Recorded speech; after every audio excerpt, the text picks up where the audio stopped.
Senior Lecturer and Consultant. Thank you so much for having me here this evening. I'm so sorry I couldn't join in person, but I'm delighted to share some thoughts on what midwives actually do.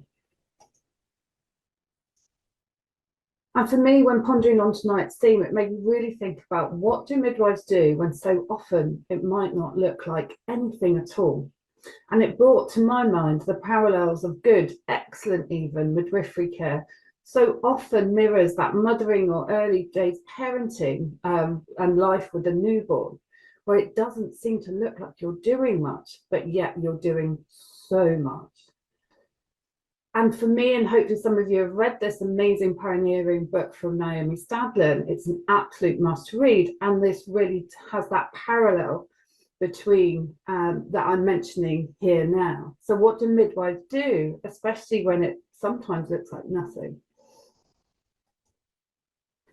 So first of all, midwife saves lives, and most of you on this call will know this statistic or this work from the Lancet Midwifery series, which identified key aspects of midwifery care that have been demonstrated to optimize women's and babies' outcomes.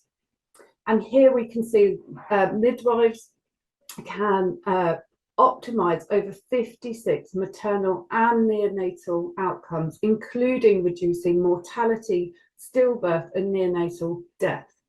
So midwives save lives, and you can see this wheel here of all the different components in which midwives make a difference. But midwives also seek to enhance women and birthing people's capability, and they seek to and should be working in partnership with those in their care. And throughout all of this, they should be optimizing well-being throughout. And they must hold both and perspectives throughout the childbearing journey. And I've just flipped through there. So I want to unpack this a bit more because there is so much to the midwife's role. So when we think about the skills that midwives need, the clinical and emotionally intelligent and those so-called soft skills are complex and far wide-ranging in the provision of safe care across the whole continuum. We must always have the whole continuum in mind. And these, of course, must include the understanding of the normal, typical parameters of childbearing physiology, including pregnancy and postpartum. And we need to understand these typical parameters of what constitutes normal physiology to effectively recognise those deviations that do require timely management or intervention and or escalation for medical assistance. Midwifery skills are not just limited to this component though. We must also acknowledge and recognise the skills of midwives also encompasses, and primarily what's so important, they encompass preventative measures and seek to optimise biopsychosocial outcomes. And midwives sit within a public health model of care which seeks to strengthen women's own capabilities. So effective midwifery practice, should I say, should be viewed both as a preventative mechanism for a whole host of potential morbidity and mortality concerns, but should also be viewed within a salutogenic lens, which focus on the creation, enhancement, and maintenance of well-being. A salutogenic approach recognises the potential for childbirth to be a positive, transformative experience for both mother and baby, from neurohormonally, psychologically, physically, and emotionally, rather than just a means of getting the baby out. So herein lies the core skills of midwives: the ability to support well-being enhancing mechanisms, processes, interventions even, which have to be grounded in women's and birthing people's unique personal circumstances and their own belief sets and value systems, religious or cultural or spiritual. Midwives need to support well-being enhancing processes, systems, mechanisms, but while remaining alert to at all times, attending to potentially life-threatening deviations should they occur. So this approach requires robust knowledge and competence to practice and apply sound clinical judgments to the individuals in front of us. This also demands that we hold two perspectives at once, both and. Childbirth is a normal life event. It's not a medical event. But childbirth also can endanger life, and we know that. That is a big part of retaining choice, having access to good abortion services. It all comes under this premise that there are enhanced risks potentially for someone who's pregnant. So as midwives, we have to hold both of these things together in our mind, because it's in with this space where we've got both and we're alert to those potential deviations, alert to those medical emergency or those emerging medical conditions that might happen during pregnancy, for example. We have to hold both of those because it's within that space that the benefits of the skilled midwifery practice facilitates those 56 improvements for maternal and neonatal outcomes. It is holding both and together, and that also not only acknowledges but honours experiences of care, experiences of birth itself, experiences in the postpartum as equally important as the physical outcomes as well. So what I'm saying, it's we have to walk a tightrope, and good, excellent midwifery care holds both of those things in mind all at once. So one way to achieve all of those things is through this concept of skilled, heartfelt midwifery practice. And this is a term that I've generated from my PhD findings that explored midwives who self-defined as facilitative of those who are seeking out of guidelines physiological birth choices. Many of you will know about that work, and you'll know about my previous book where I focused on the social, cultural, political components and context of those midwives when supporting these choices. However, my next book, out next month, hopefully, I'll be able to confirm very soon, I'm sharing a very different focus. This time, I've stripped away the context, away from the social, cultural, political components, which, although very important, I've already talked about them at great length.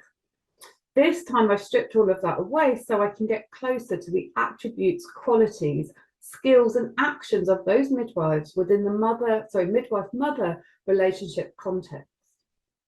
What did they do? How did they do it? Why did they do the things that they did, particularly for those who worked in challenging work environments? So those participants in that study has helped coined this phrase as terminology of skilled, heartfelt midwifery practice, and I'm delighted to share a preview about it today. So what is it? So in a nutshell, skilled, heartfelt midwifery practice is the integration of a midwife's attitudes and beliefs and philosophy in support of women's autonomy, aligned with values of relational care and with expert clinical skills. Cannot have one of these things without the other for good midwifery. So this whole concept centres the concept of safety through relational care. And this is thinking about the ongoing trusting therapeutic relationship between caregiver and receiver. And we know all about relational care. It's been well documented across healthcare and particularly in maternity. And we know it's a strong evidence base to improve biopsychosocial outcomes. Relational care typically arises from that continuous relationships, and we've all talked at great length about continuity of carer, and that's that extended period of knowing your caregiver. But I suppose what is helpful here from the skilled heartfelt practice and this new book, this hopefully is going to extend our understanding of relational care in of itself. I'm hoping it's put some colour and texture into what we mean about relational care. And with the exploration of the skills and qualities, because we talk about relational care all the time, but we don't talk about the skills. We know about clinical skills that we need, we know about escalation systems, etc. But if we're going to practice relationally, what other skills do we need? And I thread throughout the whole book, emotionally intelligent skills. Intelligent skills is certainly what we need. But the other aspect in this book is, although continuity of care makes this process so much easier and we know the documented benefits, but not all the midwives in the study were in continuity models of care. So what's been great about that is that can thread through these concepts and unpack and illustrate and, like I say, bring colour to what relational care might look like within a fragmented system. I'm not saying a fragmented system is what we want to aspire to, but that's where we are on the main, isn't it? So this hopefully gives us a way to think about relational care within those more challenging contexts and how we can cultivate that and how we can bring that to every interaction we have within our maternity caregiving. So to practice relationally, I explain in the book, requires attention to our personal attributes and our qualities, such as attitudes, beliefs, and philosophies, and, as I said earlier, emotional intelligence. For what we bring to the caregiving situation will affect the depth and quality of the caregiving and receiving relationships. It affects how we receive that two-way relationship as well. So a heartfelt practice, what do I mean by heartfelt? It seeks to emotionally connect and attune with those in our care. And that is that cultivation of a therapeutic relationship, which I think that terminology of therapeutic relationship was quite thread throughout a lot of midwifery literature in the 90s, but it does seem to have dropped off our radar. And I want to bring it back because this is where some of the magic happens, which is sometimes quite invisible. So a heartfelt practice seeks to emotionally connect and attune with those in our care, cultivating this therapeutic relationship. So that's why I argue we need to attend to our personal attributes that are required to practice relationally. But there's also, what I'm talking about here, this also includes a willingness and a desire to connect emotionally. Faking it doesn't work, and we know that from what women are saying to us. Neutral care, this concept of neutral care is starting to emerge, where midwives appear, you know, they're polite and friendly, etc., but that connection is not there and women can feel it. So for midwives, though, I would also argue, and I argue at great length, that emotional intelligence, personal qualities and attributes must sit within robust clinical skill sets. For kindness, respect and dignity, while absolutely essential, are redundant if the clinical skill sets are substandard. Therefore, I argue both a mindset and skill set are required to safely support all births. So we know a fundamental remit of a qualified midwife relates to supporting and optimizing and facilitating the physiological processes of the childbearing continuum. Safe practice must include being able to, just lost my train of thought. Safe practice must include a complete grounding in good, robust theoretical knowledge. That then requires and helps us build the skills we need to identify and manage or escalate deviations known to cause harm and or which are life-threatening. Expert clinical practice rests on the ability to apply a wide range of knowledge to clinical situations while honouring the specific needs of those in our care.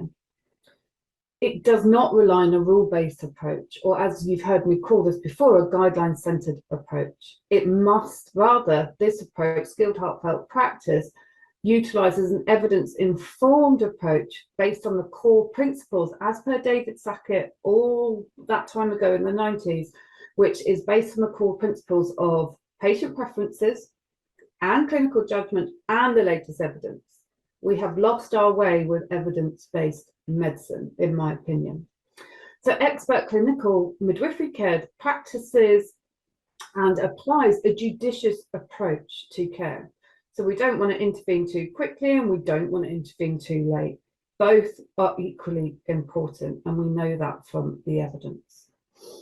And this, as I said, is while always maintaining the individuals, maintaining respect for the individual's wishes, desires, etc. in our care. And fundamentally, it's a reminder here, and this book shows how midwives can work with women and keep them as the sole decision maker. And through loads of vignettes and stories from the midwives, it demonstrates how it can be done, even within challenging contexts. There is so much more I want to say about this, but of course, as always, time is against us. But do join me in my book launch, hopefully next month. I don't have a firm date yet, but sign up today at my website and you'll get it through as in the newsletter. But my final thought here is so much of what midwives do is invisible. It is in those tender moments of comfort, making a cup of tea, holding someone's hand in the throes of labour, offering quiet words of encouragement, loving families through hardships and even bereavements. So to draw Naomi Stanlin, we need to be able to, especially when it looks like nothing, for our value, for ourselves first and foremost, but also to be able to communicate the work that we do and to continue to champion the critical role midwives have for women, birthing people and families across the globe. Thank you so much.